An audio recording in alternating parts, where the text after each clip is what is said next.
Our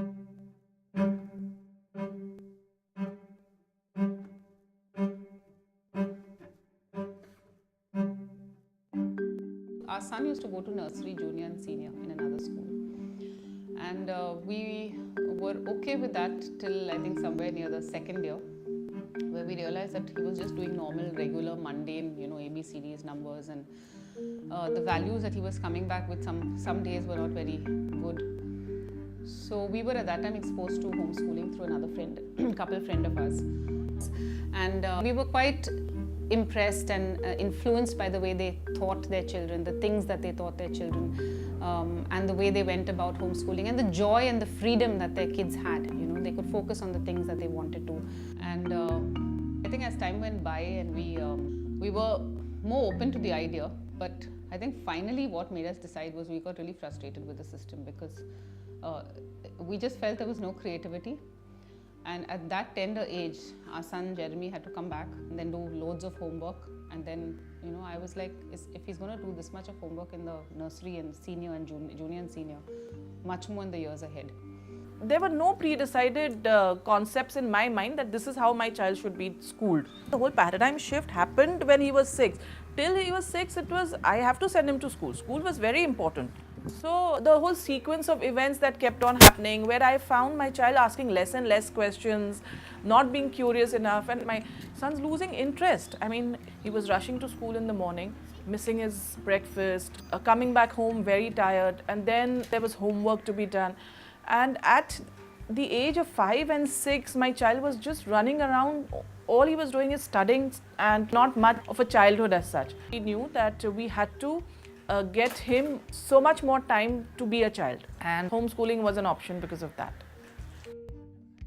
Around 20-25 years I gave private tuitions, and within the first few years only I was thoroughly disappointed in the sense they were just mugging up. We have an exam, I have to score some marks or I have to even pass, and they were studying for that. They were not studying because there's water cycle and how it rains or how electricity works.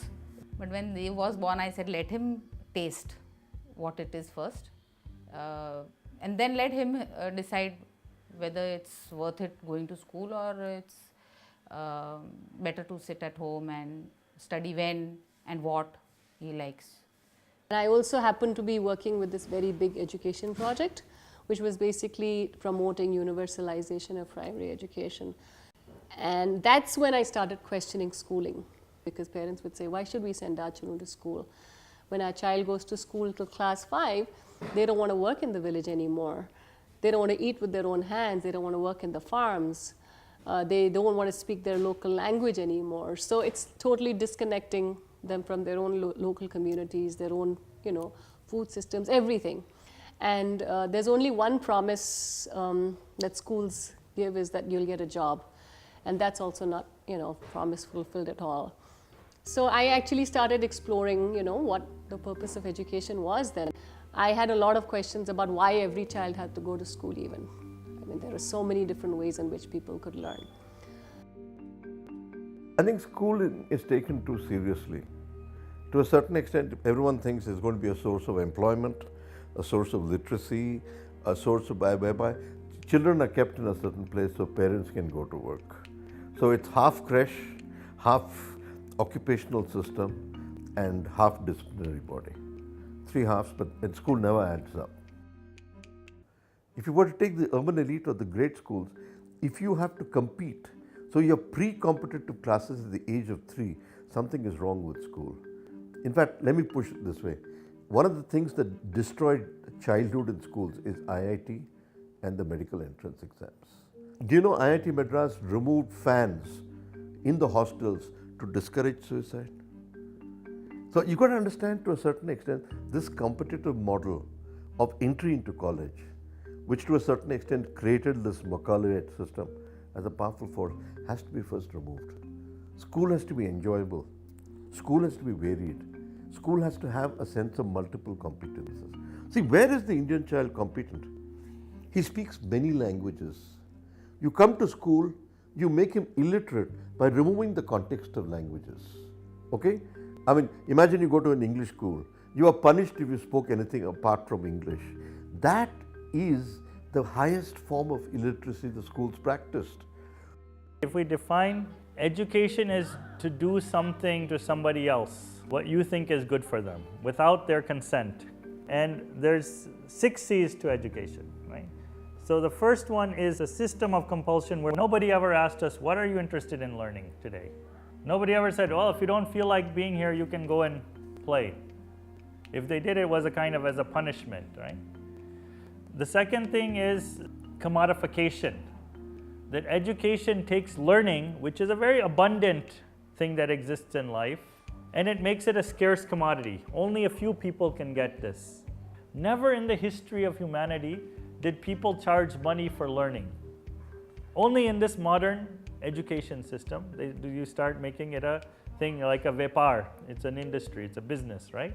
The third thing in education is compartmentalization of knowledge, that you fragment across disciplines. What you're learning in math has nothing to do with what you're learning in biology or what you're learning in geography or social sciences. There's no connection of any of the subjects. So we train people to see things fragmentedly. When we know in our own experiences and our own wisdom that knowledge is holistic, knowing is holistic. The fourth C is monoculture.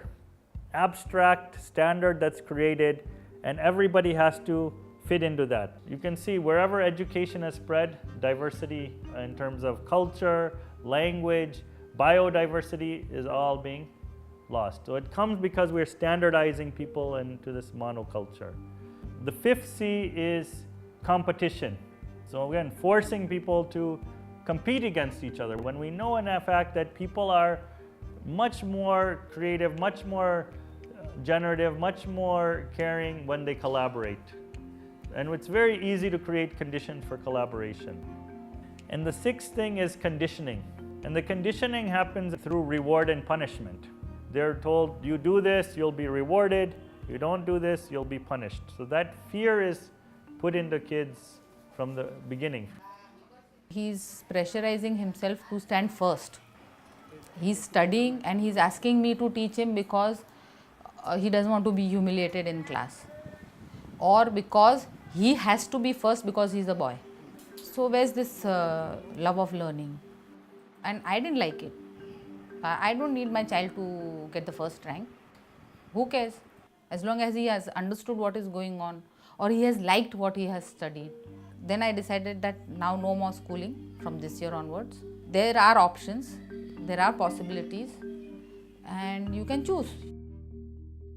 So this worksheet, when it came home, I saw, and we were just perplexed, because for me, education is all about wanting the child to be free, to be independent, to learn on his own. And here the teacher was, please do not write extra, just copy from the board. The answer was not wrong. The answer was absolutely correct. It was just in his own words and it was extra. When at one of those PTA meetings I asked her, she said, I have 45 children. I cannot have one child being different. And that was the turning point, because I realized that that's not true. Every child is different. And my child, his thinking skills were different, his thirst for knowledge was different, his curiosity, his likes and dislikes. So we figured in grade 2 that we should get into this. Why do you think our schooling is relevant? It's a myth. And what's happened of late is, because of the information revolution, the children are absorbing information, but schooling is just downloaded knowledge. The real experience of school has to be human. What do you think of a color? What is sound? What is a number? How do you read a poem? What is a theorem? How do you craft a piece of wood? We're losing these skills. We're becoming abstract. We're becoming topical. We think general knowledge is what exists in the newspaper. But the newspaper doesn't capture the world, nor does a textbook. When we were young, I remember I had time to play, I had time to have, go out for fun, trips with my parents, and we had time for everything. And we played simple stuff, like I remember playing with sticks and stones and making chutneys out of, leaves, and like really enjoying life. But today, when you look at kids, there's just no time. I think that's one of the things our kids struggle with also, friends, because friends just never came to play except during the holidays. And I think everything has just become so commercialized. It's such a rat race. We've just felt that was not what we wanted for our kids. We wanted kids to enjoy life for what it really was. The simplicity of life, the essence of, just experiencing a relationship at home, relationship with friends. We wanted them to focus on who they were as people. मुलांना हवं ते शिकायला मिळावं, काहीही शिकायला मिळावं. कुणाला स्टार्समध्ये interest असेल तर त्याला स्टार्सचं शिकायला मिळावं. कुणाला हॉर्स रायडिंगमध्ये इंटरेस्ट असेल तर त्याला ते शिकता यावं. शेवटी हॉर्स रायडर हा ग्रॅज्युएटच झाला पाहिजे असतो असं काही नसतं. आमच्या घरात कुठचीही ॲकॅडमिक सब्जेक्ट्सची पुस्तकं नाहीत. Maths, English, history, geography, science काहीच नाही आमच्या घरात. त्यांना काय आवडत होतं हे त्यांना माहिती नव्हतं, कुणालाच माहिती नसतं. जेव्हा पूर्ण फ्रीडम मिळालं तेव्हा त्यांनी एक्सप्लोअर केले सब्जेक्ट्स आणि आपल्याला काय आवडतं आहे ते त्यांना कळलं. ते कळल्यानंतर तर there was no stopping. I think my biggest learning while I was in the villages was that I realized that schooling was a very, very limited way of looking at learning. There were so many diverse knowledge systems that existed, outside the schooling framework.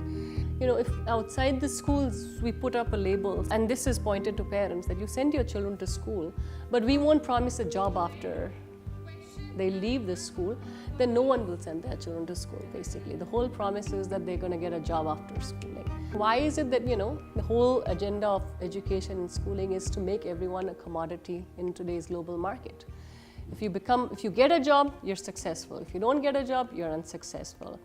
And why is it that all the other knowledge systems that exist in our, in our communities are totally devalued? Why is it that a farmer gets so little when a doctor gets so much? Why do we have this hierarchy of knowledge in our way of looking at education or schooling? Somewhere parents find success is having the best jobs, earning very well, doing very well in whatever field he is. Probably success is, I think, again a term which is measured by how people look at you. And satisfaction is something measured by you yourself. Are you really satisfied with your life? And that's what we're not teaching our kids today. We're more concerned how people will look at them. That is why is the pressure on them. Schooling is an epidemic. It's an epidemic that has to be brought under control. You don't need that kind of schooling. How much of school do you actually remember? What happens outside, the friends you make, the games you won. Beyond that, what do you really care for school? It's got to be memories, but it has to have literacy, skill, and the heuristics of understanding, which we don't give in school. And most people will agree that their education was irrelevant to their lives. At best, it's irrelevant to us. But at worst, it's been destructive. It's destroying our soul. It's destroying our creativity. It's destroying our sense of relationships, how we relate with ourselves, with each other, with the natural world. So this started to hit me actually. This was where my own kind of, I could say, existential crisis started happening when I was in the UN. Was like, I started thinking about this, I'm a so-called winner in this system, but actually the most damage has happened to me. In order to fit that mold, in order to be a good runner, a fast rat in the rat race, I had to compromise so many things within me. So once that hit me, I started to understand that we need to think in a very different way. We first need to understand the violence that education is doing to us. Nobody wants to talk about this violence. There are millions of innocent children being labeled every day as failures. A huge amount of psychological violence, labeled as slow learners.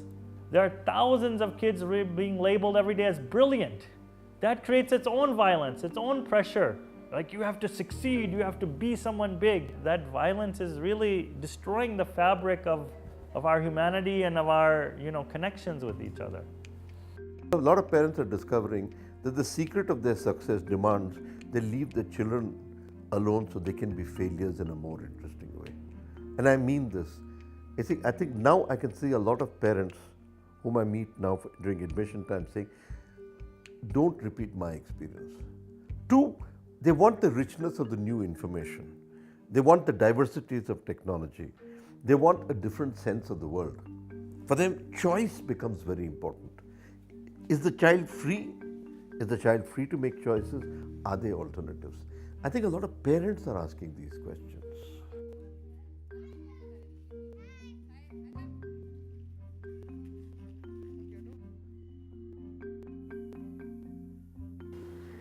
म्हणून मला वाटतं की मालविका राधा या success cases झाल्या तर लोक म्हणतील की हा मार्ग बरोबर आहे, पॉसिबल आहे ह्या मार्गाने.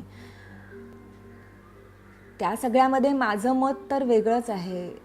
सक्सेस हे पैशाने मोजू शकतच नाही आपण, पण मला असं वाटतं काय कोणाला प्रूव्ह करायचं असतं.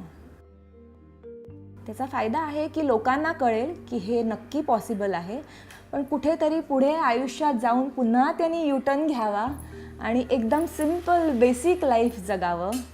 मला असं वाटतं तेव्हा मला असं वाटेल की हे माझा सगळा कॉन्सेप्ट सक्सेसफुल झाला.